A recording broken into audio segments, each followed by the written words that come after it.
Souvent, on a tendance à voir les réalisateurs de clips comme des purs génies, comme des gens qui ont tout compris. Alors que derrière, il y a beaucoup de choses qui se cachent, il y a beaucoup d'erreurs que les réalisateurs de clips commettent, y compris moi. Donc dans cette vidéo, je vais vous partager mes moments de pire erreur quand j'ai débuté dans cette carrière de réalisateur de clips. Allez, restez jusqu'à la fin. Déjà, je tiens à rappeler que les différentes erreurs que nous commettons quand nous débutons dans la réalisation de clips fait partie de notre évolution. Donc, il faut tout d'abord accepter ces erreurs-là, en tirer le leçon et évoluer. Donc, les erreurs que je vais vous citer dans cette vidéo, c'est des erreurs que j'ai commises et qui peut peut-être vous arriver. Donc, à travers ce que j'ai eu à traverser mes expériences et ces différentes erreurs-là, c'est pour vous inspirer. Dans cette vidéo, vous savez qu'on partage tout ce qui est coulisses de tournage, tout ce qui est réalisation des clips, tout ce qui est montage vidéo sur cette chaîne-là. Donc, c'est de vous citer ces différentes erreurs-là pour vous inspirer, vous qui débutez dans cette carrière, et pourquoi pas vous aussi qui êtes dans ce domaine-là déjà, de nous dire en commentaire vos différentes erreurs-là pour que nous puissions ensemble apprendre de ces différentes erreurs-là. Donc, les erreurs que je vais vous citer dans cette vidéo-là, voilà, c'est pour vous inspirer, histoire de pouvoir les éviter. Allez, restez jusqu'à la fin et n'oubliez pas de vous abonner et partager. Et on se dit à très bientôt. Alors, comme je viens de le dire, les erreurs font partie du métier. Il faut les accepter. Dès qu'on débute dans cette carrière-là, il y a beaucoup d'erreurs que nous commettons. Surtout si nous commençons cette carrière de réalisation de clips, surtout si nous commençons à les apprendre sur le tas. Vous comprenez un peu ce que je veux dire. Donc, la première erreur d'abord que j'ai eu à commettre, moi, et que je voudrais que vous évitez, c'est le manque de préparation. Je vous explique un peu la petite histoire. Je me souviens quand j'ai commencé dans cette carrière-là dès le début, je voulais réaliser mon tout premier clip. Voilà, j'ai déjà eu mon artiste. Le lieu était déjà calé, le scénario était déjà calé. On avait déjà donné un rendez-vous aux figurants pour qu'ils puissent venir au tournage. Donc moi, à l'époque, j'avais l'habitude de louer une caméra, vous voyez. Donc ce que j'ai eu à faire, c'était le jour du tournage que je suis parti prendre la caméra.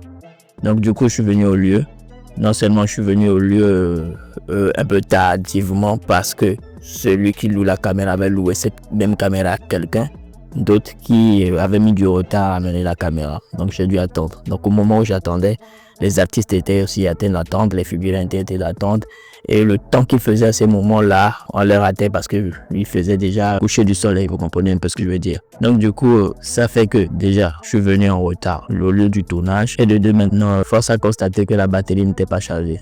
Vous comprenez que celui qui avait pris la caméra, à travers avec la caméra, il ne l'a pas chargée, il l'a amené directement. Et vu que c'était sous pression, et moi je l'ai prise pour aller au lieu du tournage. Maintenant, il faut constater que toutes les batteries étaient déchargées. Donc il fallait que je charge d'abord les batteries avant maintenant de reprendre le tournage. Et tout ça a vraiment chamboulé le tournage ce jour-là. Et 7, on a trouvé solution pour pouvoir tourner, mais je me suis pas senti beaucoup plus à l'aise parce que ce que nous avons eu à prévoir dès le début a vraiment chamboulé. C'est ce pourquoi depuis ce jour-là, je prévois tout en avance. Je prends le matériel que je dois louer à la veille. Je prépare tout à la veille. J'explique tout à la veille à l'artiste et au figurant parce qu'il faut se constater aussi que le jour du tournage, là, je n'avais pas vraiment expliqué la mise en scène à l'artiste pour qu'il comprenne. Et les figurants aussi ne savaient pas quoi faire. Il faut comprendre que ceci, c'était mes débuts. Donc, il fallait que j'apprenne. Donc, tout ça pour dire que c'est une erreur qu'il faut éviter. Il faut toujours préparer vos tournages à la veille. Caméra, si vous voulez l'utiliser, prenez ça à la veille. Chargez toutes les batteries. Tout ce que vous avez comme vous voulez utiliser comme matériel à louer. Prenez ça à la veille. Chargez tout ça et pour que vous soyez vraiment préparé. Et le jour où soyez à l'heure pour pouvoir expliquer tout ça, toute la mise en scène aux figurants, à l'artiste pour que tout soit parfait. Donc c'est la première erreur à éviter. La deuxième erreur, c'est la mise au point oubliée. Souvent, nous nous concentrons sur les mouvements de plan, les mouvements de caméra, les panneaux, comment rendre wow nos vidéos, que nous avons tendance à oublier la mise au point. C'est une erreur aussi qui m'est arrivée, toujours dans mes débuts. C'était un tournage de nuit. C'était un cypher que je devais réaliser, que je devais tourner. Tellement j'étais focus sur les mouvements de plan, parce que c'était ça mon kiff au début. Les mouvements de plan, tous les panneaux qui va avec vous connaissez les stabilisateurs. Donc c'était ça vraiment qui me faisait kiffer. À tel point que j'ai oublié de me concentrer sur la mise au point de la caméra pour avoir une nette image. Certes, j'ai eu les mouvements de plan que je voulais, mais à la fin, toute la majorité des plans étaient flous parce que je n'étais pas focus, je n'étais pas concentré sur la mise au point de caméra. Donc c'est une erreur vraiment aussi qui m'a rendu, je sais pas trop quoi, parce que je suis revenu avec de très bons plans, mouvements de plan, mais la majorité des vidéos étaient floues. Et au finish, on a dû retourner, retrouver un autre jour pour retourner le tournage, mais bon, ça n'a plus donné, ça n'a plus été wow comme au début. Voilà, donc c'est une erreur aussi qui m'a donné une claque. Et depuis ce jour-là, dès que je prends la caméra, oui, je me concentre sur les mouvements de caméra, les panneaux, tout ce qui va avec, mais je me focus aussi sur la mise au point pour avoir de très bonnes images, pour ne plus revenir avec des images floues. Donc ces erreurs-là aussi, tenez compte et essayez aussi de vraiment vous focus sur la mise au point si au cas où vous ne le faites pas. La troisième erreur, c'est de poser ses idées à l'artiste. C'est vrai qu'on débute dans la carrière, on a souvent beaucoup d'idées, on a des scénarios, on veut faire telle chose, on veut faire telle chose, on veut faire telle chose. Et souvent que quand nous touchons nos premiers artistes, peut-être sur des projets gratuits, nous avons tendance à ne pas laisser l'artiste aussi proposer ses idées. J'en ai fait, j'ai imposé mes idées à l'artiste sans vraiment écouter ses idées à lui. Ce qui a fait que le jour du tournage, il a eu vraiment des tensions. Lui-même aussi, à un moment donné, ne kiffait pas trop les idées là. Il voulait aussi vraiment imposer aussi ses idées. Donc, à un moment donné, il a eu des tensions, des mélentendus, ce qui a fait que même le tournage s'est pas bien terminé. Et ça m'a donné flemme aussi de pouvoir tourner le projet là.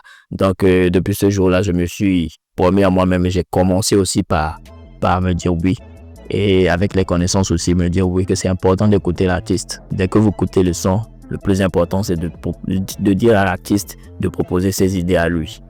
Pour qu'au final, vous puissiez faire un mixage de vos idées, vos réalisateurs et des idées de l'artiste pour que ça puisse donner quelque chose de waouh. Et puis, c'est bien aussi d'écouter les artistes et les idées des artistes. Vous allez voir que aussi là, les artistes ont des idées vraiment de ouf où vraiment vous allez vous étonner, vous allez vous dire waouh, tu es un artiste mais vraiment tu as des idées de ouf. Et ça aide aussi énormément.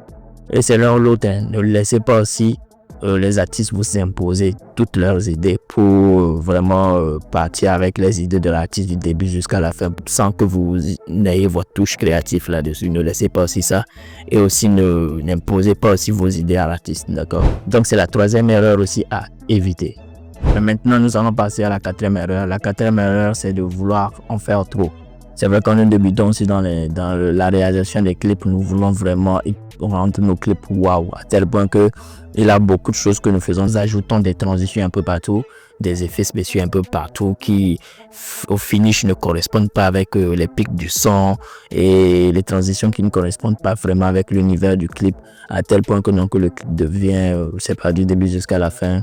C'est pas ça c'est vraiment étouffant et puis ça ne donne pas envie de regarder deux fois.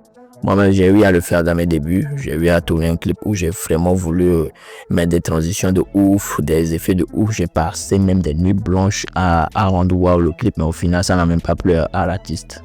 Moi-même, je kiffais tout seul dans mon studio en montant, en me disant, ouais, ça va vraiment plaire à l'artiste. Mais l'artiste, quand il a suivi déjà une fois le clip, ça l'avait vraiment pas plu. Il a été direct. Donc ça fait que j'ai dû retravailler sur le montage et tout ça.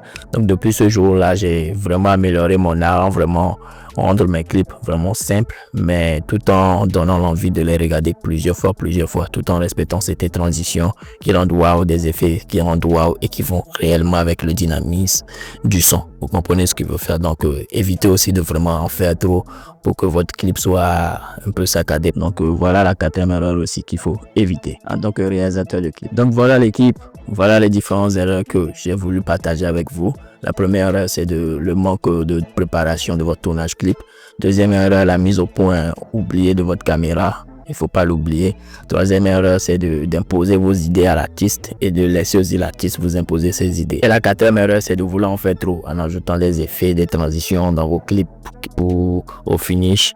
Et tu fais le clip. Donc voilà les 4 erreurs que moi j'ai eu à faire et que je voudrais par mes expériences vous le partager avec vous pour que vous puissiez aussi vous prendre ce qui est bon et bien apprendre dedans pour aussi éviter ces différentes erreurs là.